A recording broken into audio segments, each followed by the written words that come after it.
প্রথম আমরা আপনাদেরকে ফুলকপি দেখাই।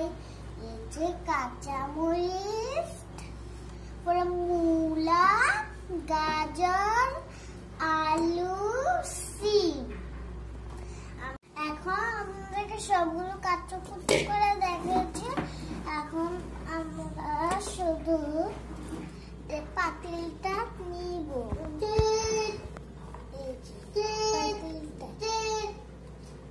আপনারা আজকে এমন করে বানিয়ে দেখাবো, আপনারা আজকে অবাক হয়ে যাবেন।